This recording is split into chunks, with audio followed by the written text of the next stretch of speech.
So hello and welcome people back to Let's Save in Hybrid Heaven. You know, Constantly, all the time. it's not like it matters if it's gonna corrupt the save data, everything goes. The most exciting part of this game is loading up your save data and seeing whether or not they're still there. And stepping on landmines. All of them stepped into me. Yeah, fuck it, I'm not taking that damage, I'm going back to the save point. I'm not gonna take that sitting down. Well, I mean, I took all that lying down, now I have to recover.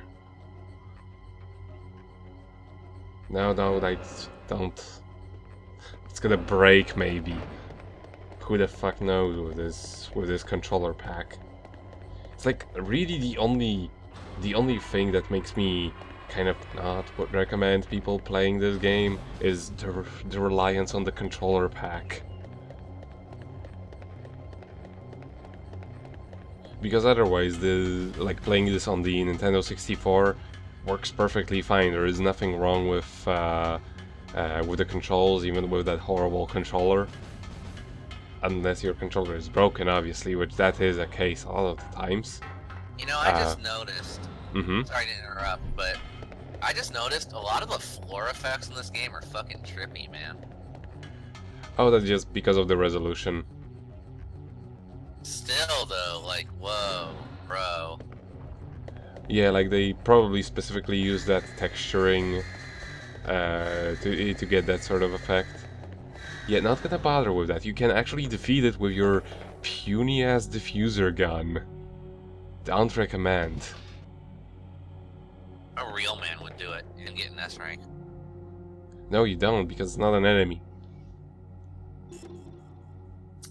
I hear excuses. Exactly. And we have the mincemeat mutant again. He still weirds me out. He's very, very slow. But yeah, it seems that the biggest determiner for like how good of a rank you're getting is whether is how damaged you get. How much time you take is also seems to be a pretty significant determiner, but less so because this game does actually take into account that waiting is a big part of the strategy.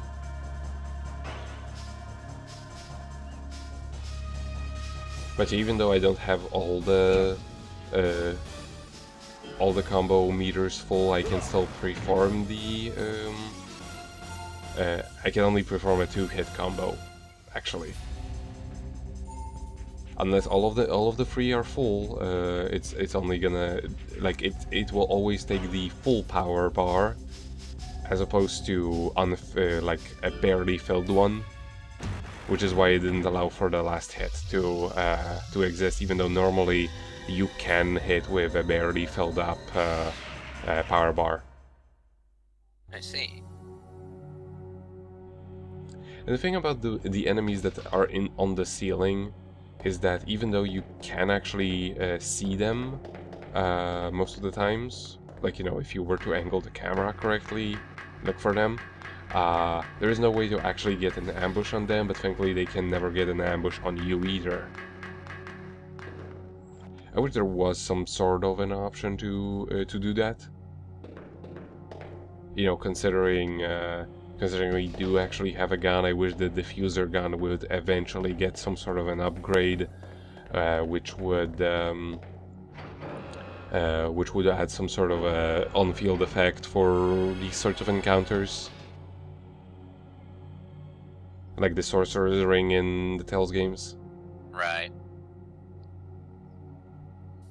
Like, not necessarily give you a say an ambush against every enemy, because that would really be cheap.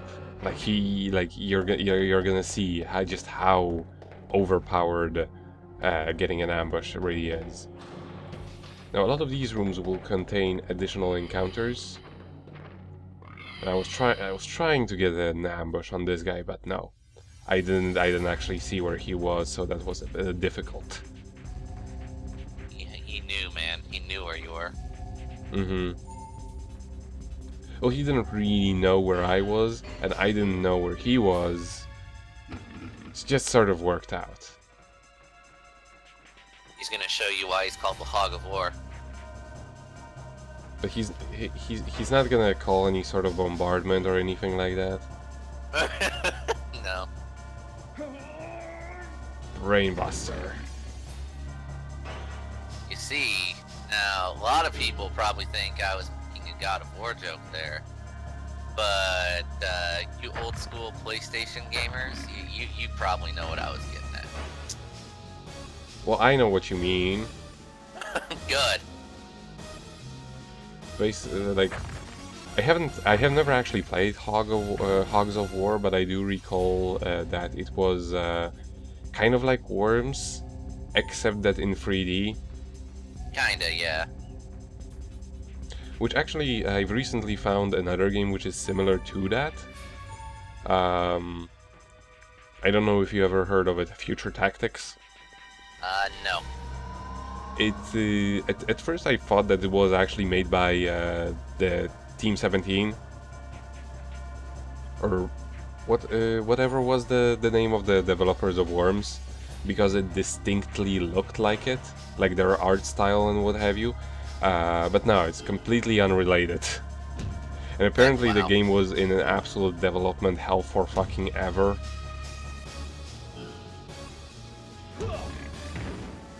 Nice.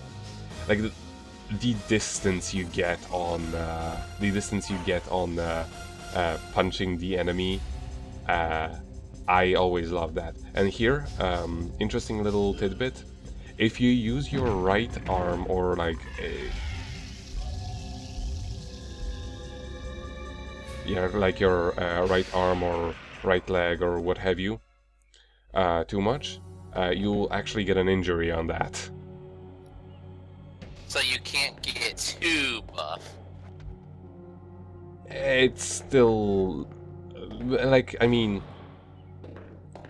the idea is just use the right leg sometimes. That's the idea. Also, I can imagine that if you really wanted to, you could still get through the entire game with just your right arm. You would have to wait sometimes. A little bit. One really buff right arm and a kinda buff right leg. Well, I mean, I make sure that my right arm and right leg are equally buff. Because that would just be stupid, having limbs not the same level of buffness. There is also a level of proficiency when it comes to like the individual punches, which you can find in the menus, but they are actually far less relevant. Like, definitely they will do more damage, but in general, having a stronger right arm will power up all of the right hand techniques, no issue. Okay then. Yeah, it's so it's not a case of oh, I've been using the right hook for fucking ever. It's the best technique. No technique is ever gonna be better than that. So why am I getting any other ones? Thankfully, they avoided that issue. Well, that's good. So say when you get a better punch later on, you can actually still use it if it's actually, you know, worth a damn. And it will be definitely, you know, worthwhile if your right arm is up to snuff. And thankfully you don't ever have to learn like, oh, you've learned how to punch right in this fight, but not how to punch left. This? That would be dumb. Backbreaker.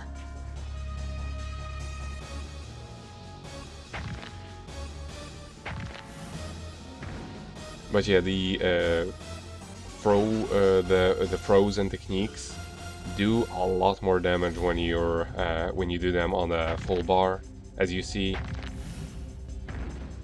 Because I used it at a halfway power bar to take advantage of the fact that he was still lying on the ground due to his brain damage.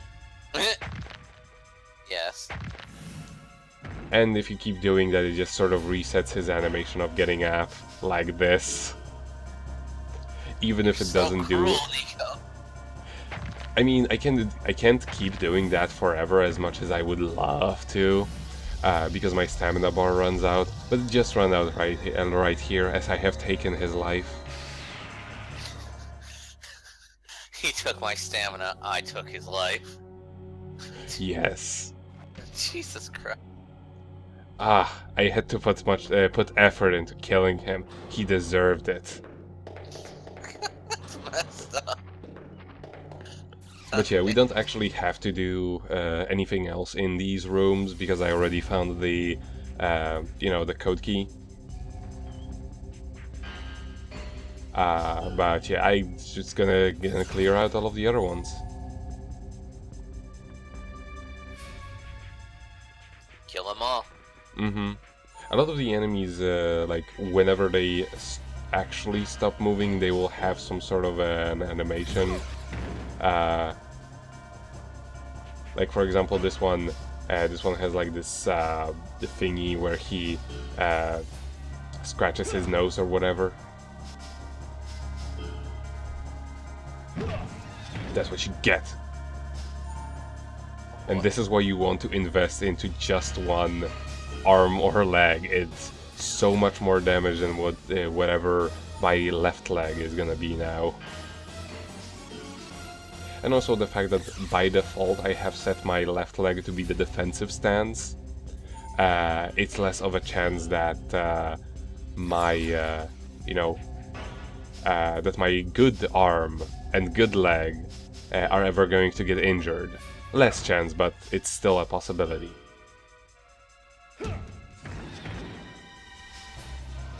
Just dropped dead from 2 moves.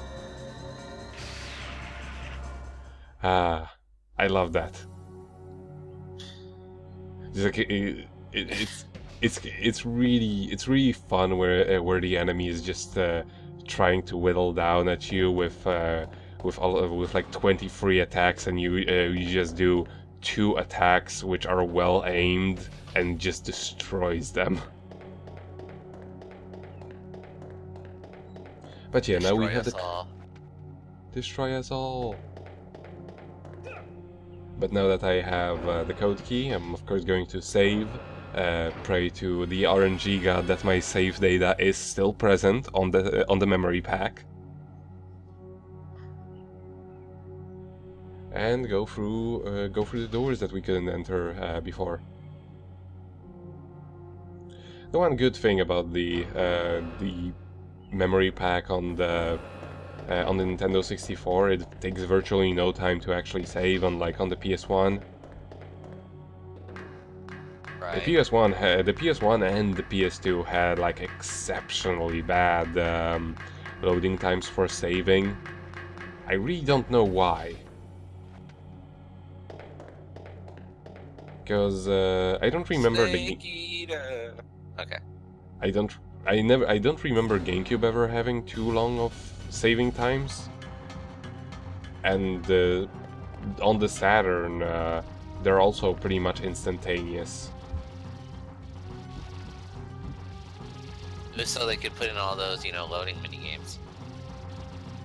Oh yeah, those are a thing.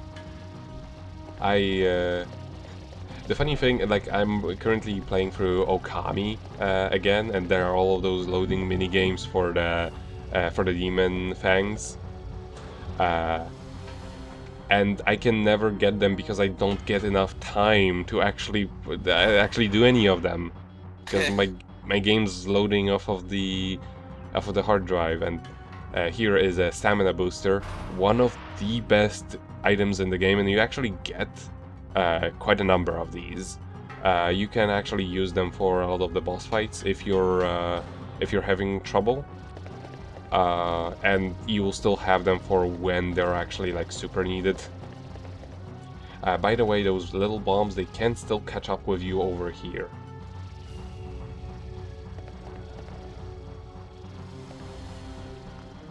And yeah, this is actually how you're supposed to get it. We're no PS1 Potter, we can't jump that far. Damn.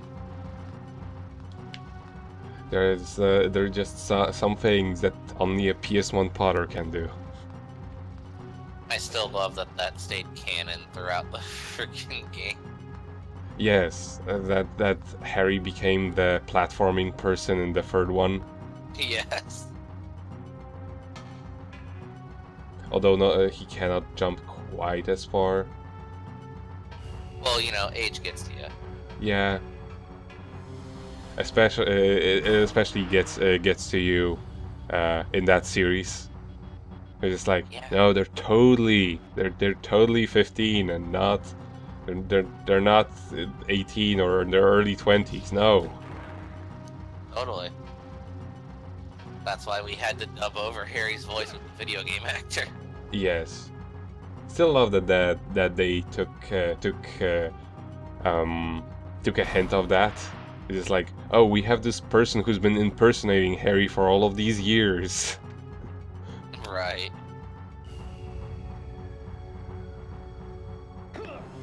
And yeah, we make it. You could just jump all the way down there, you wouldn't get killed, likely.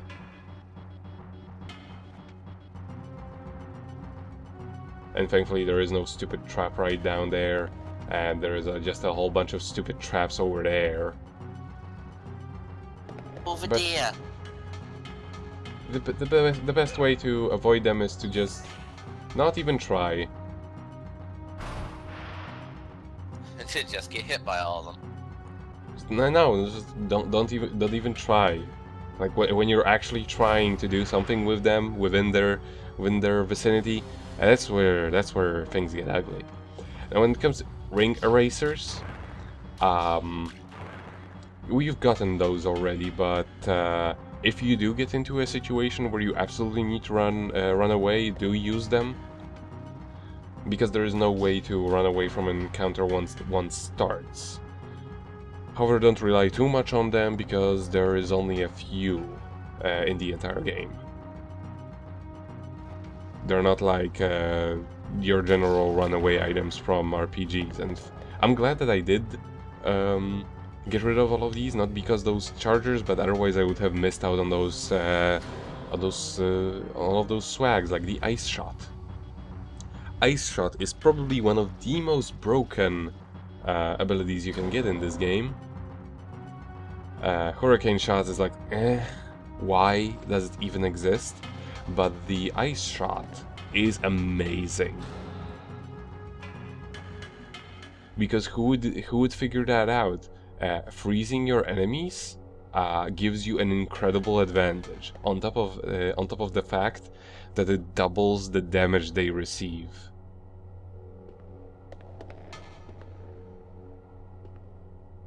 And it works on everything. Like there isn't a case of, oh, this enemy type it's resistant to freezing or drowning. No, like everything can be frozen and everything will receive additional damage.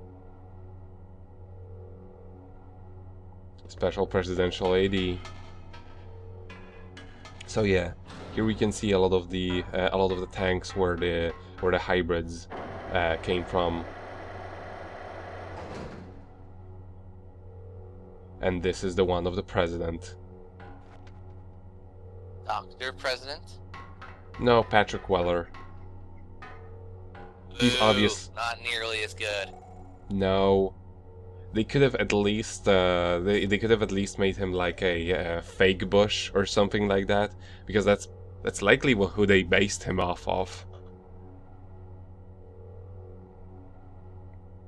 Considering this was like 1999.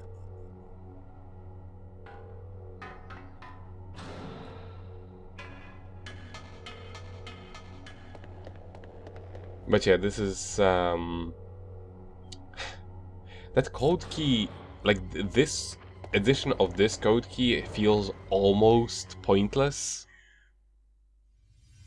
Because they could have easily just had the presidential thingy located in that same row and you wouldn't miss it, right? Or you could have just, you know, easily missed it and you wouldn't miss out on any story relevant things in terms of, you know, actually progressing.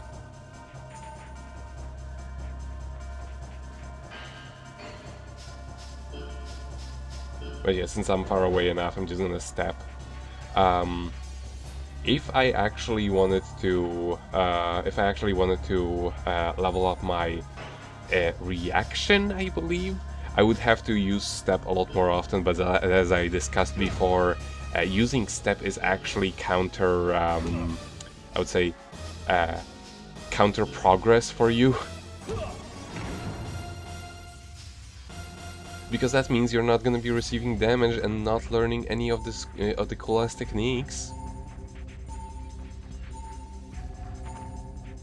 Yeah, just run straight into me. This area is more than big enough for that. I can keep backing up. Almost. Just we're gonna turn around.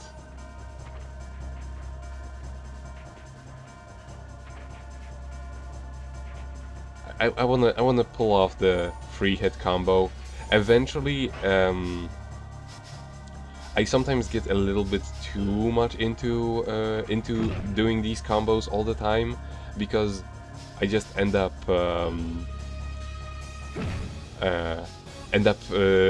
wasting a lot of time building all of the 5 meters later on in the game, for example, and it turns out that the enemy had just like 2 points of HP left. An HP counter would be a nice addition for this, since even the same enemy types have varying amounts of HP, I think. Because you can meet an enemy later on in the game that's exactly the same as something that you've encountered before, and it can deal a lot more damage or like take a lot more hits, and sometimes not.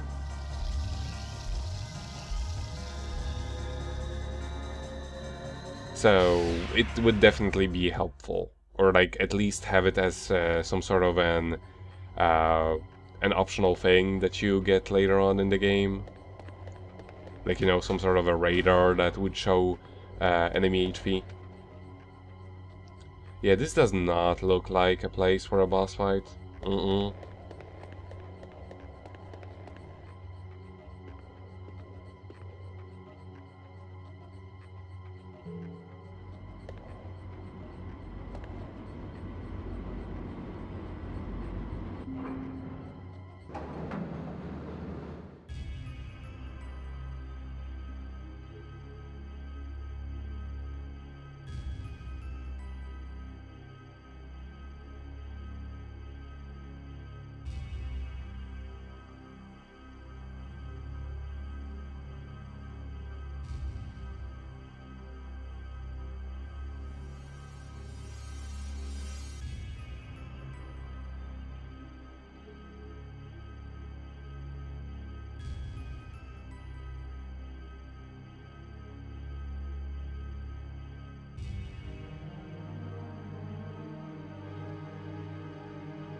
And now here we have an underwhelming, not even a boss fight against Men in Black. They will become a random encounter from this point onwards, and they're not all that dangerous, even now.